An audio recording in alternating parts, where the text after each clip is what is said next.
I have been waiting to record this video for over a year.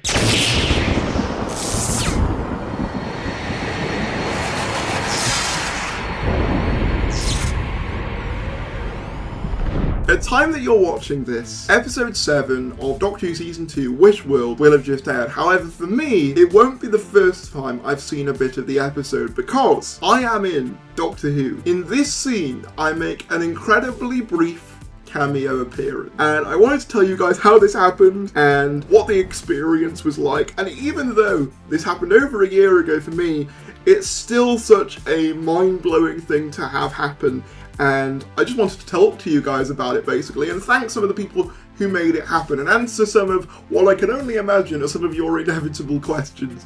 So sit back, relax, and subscribe if you're new. That would be greatly appreciated. We're trying to get to 30,000 subscribers. Any support would be greatly appreciated in helping us get to that goal. But let's dive right in. So before we get into it, I kind of need to give you some context. We need to take a trip back in time to the 23rd of November 2023, when I managed to make it to a Starbeast screening hosted by the Royal Television Society Wales, which was basically a lucky dip, was first come first serve. You know, it wasn't a thing I was invited to, it was a thing I was scouring the socials in order to grab one of the tickets, and I did, alongside my mum. So we went to go see the Starbeast 2 days early. And as you know, as long-time viewers of this channel will know, I met Russell T Davies that night. They had like a post-drinks reception after the episode, and I met Russell T Davies that night, and he said to me, "Oh, Tharies, I remember hearing you talk in a video about how you weren't sure as a kid whether you'd be able to get on the TARDIS or not because there wasn't a ramp, so stay tuned till the giggle." And I was like, what? And that's the story that I've told you guys for the best part of a year. However, that wasn't the only thing he said. He also said, "We've got to get you in it somehow, we've just got to get you in it, so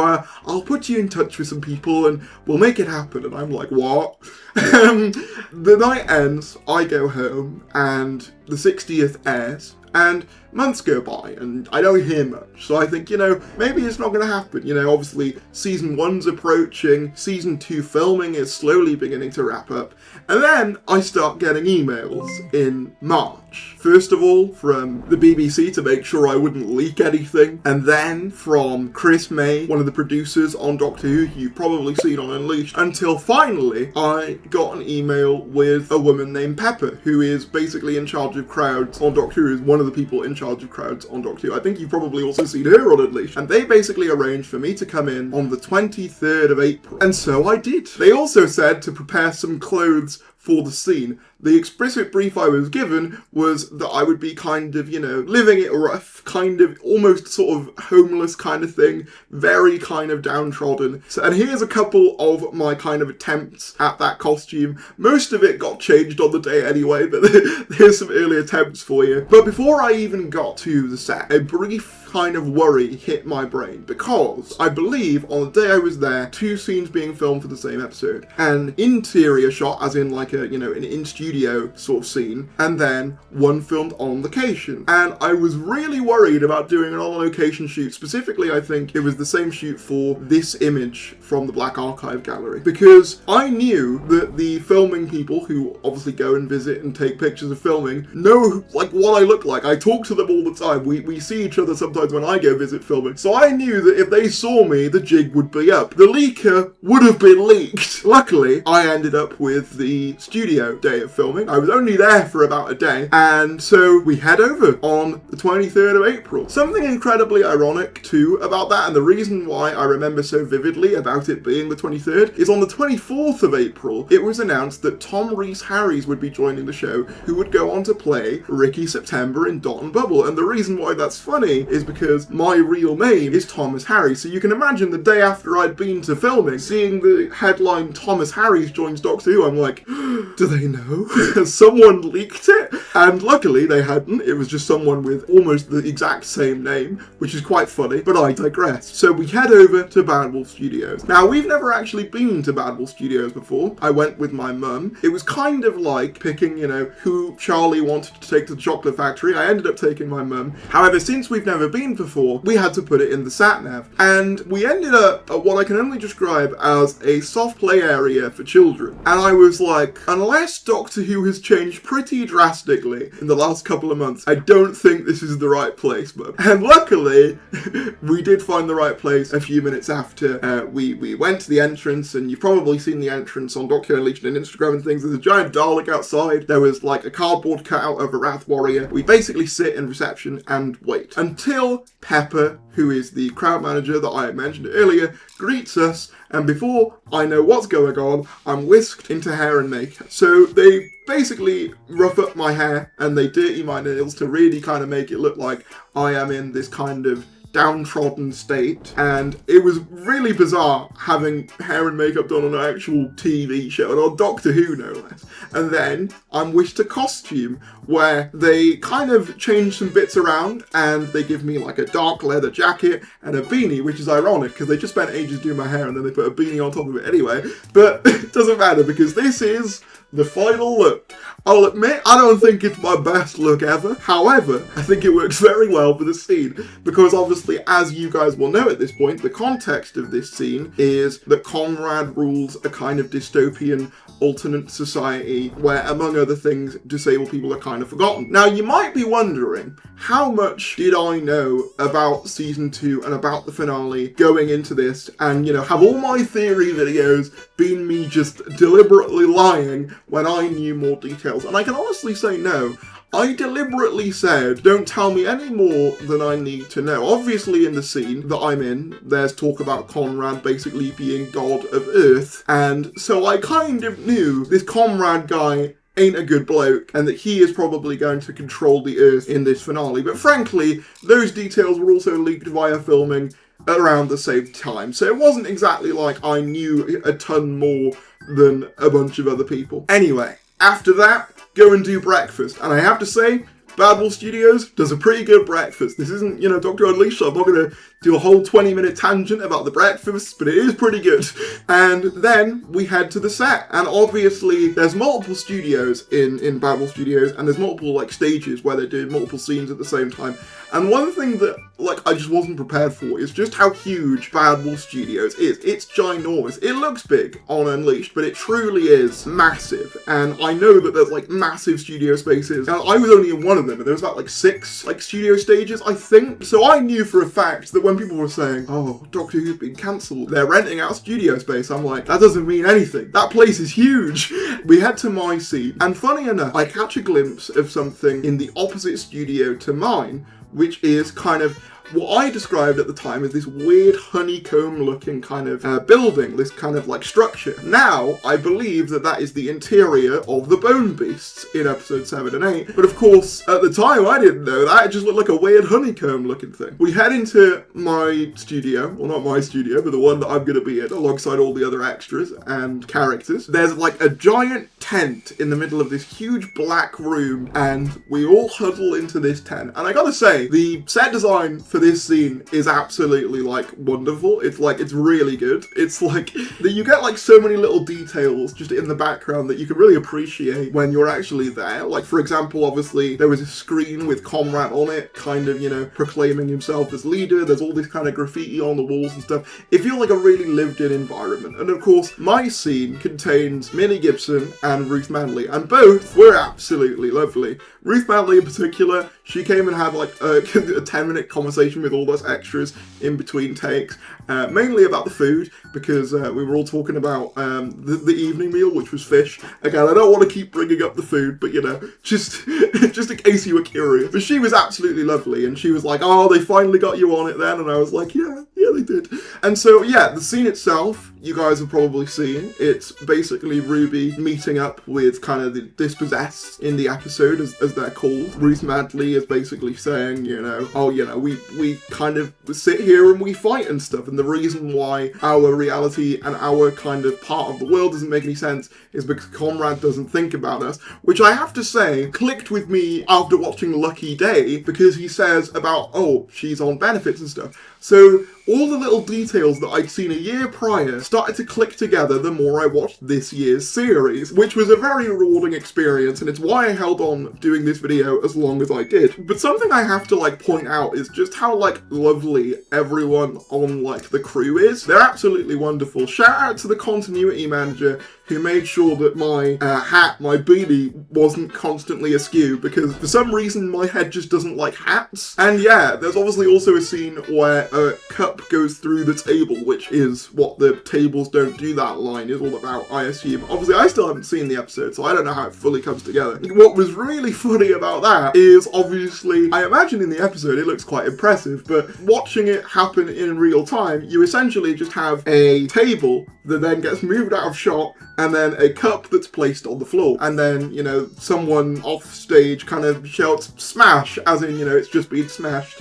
And mainly, all I had to do was sit there and occasionally, laugh when I was told to laugh, or act indignant at the sound of Conrad and him being discussed. It was great. I basically just got to sit there and watch a Doctor Who scene for free. It was great. It's my dream job.